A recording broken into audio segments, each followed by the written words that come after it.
It's not just a sport, it's something to feed your soul as well. A lot of other water sports as such, like windsurfing, kayaking, is more like just a physical aspect. Whereas if I incorporate yoga on the board, you incorporate a lot of focus on connecting yourself and your mind and your body together.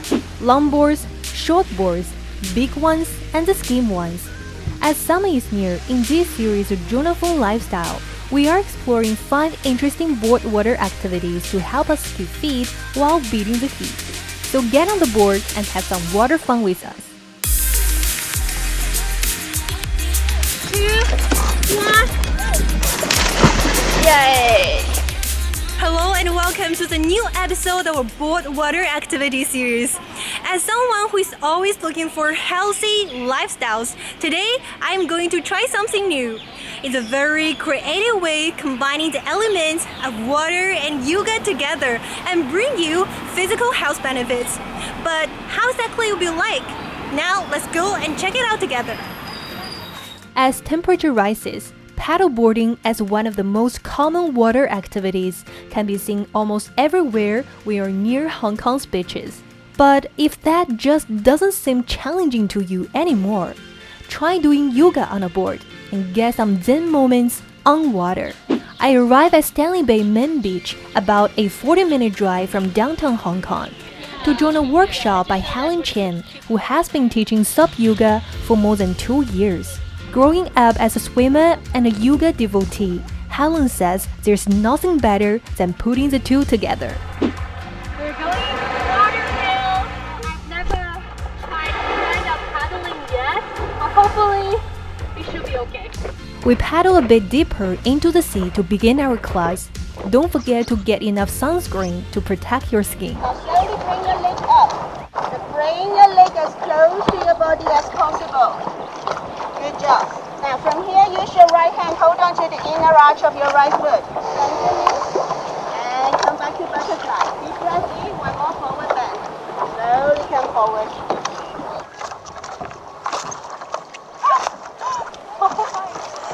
It's so hard. I feel like I'm all the time and trying to struggle to keep my balance.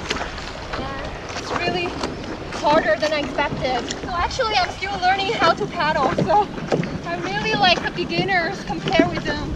And they're already in intermediate levels. SUP Yoga, aka Standup Paddleboard Yoga, originated in the US around 2013.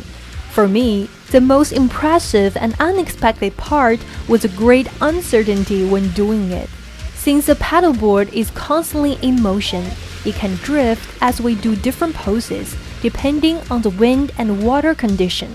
So we have to constantly change directions and locations to adapt to it. As Helen says, it's not a standard yoga class where we can do a sequence of poses properly.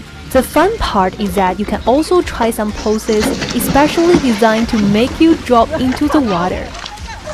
3, 2, 1. Yay! How do you feel?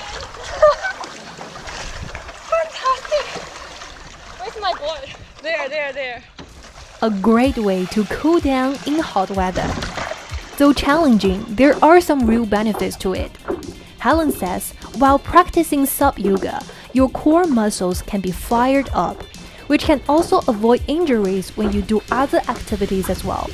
By doing yoga postures on a floating board, your focus and mind-body connection can also improve. Because you focus more on your breathing when you do yoga, you need to practice your breathing. When you breathe, you connect your mind and your body together through your breath. Whereas when you do other sports, you basically just focus on the physical aspect of it. It's a totally different experience. So you have a little bit of a slowing down and a little bit of physical bit. So it's a nice all-round, all-level balance sort of thing to do. And we have to try to be calm in order to keep Yeah, balance. exactly. Yeah.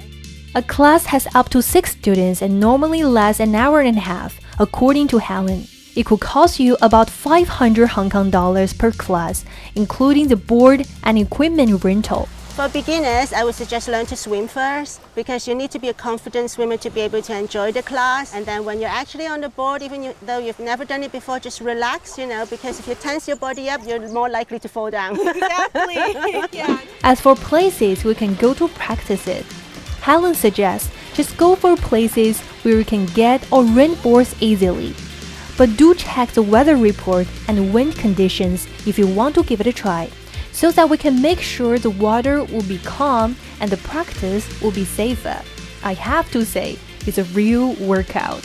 I hope you enjoyed the class today. I love it, especially Good, when it thank comes you. to the part when we can like drop into the water.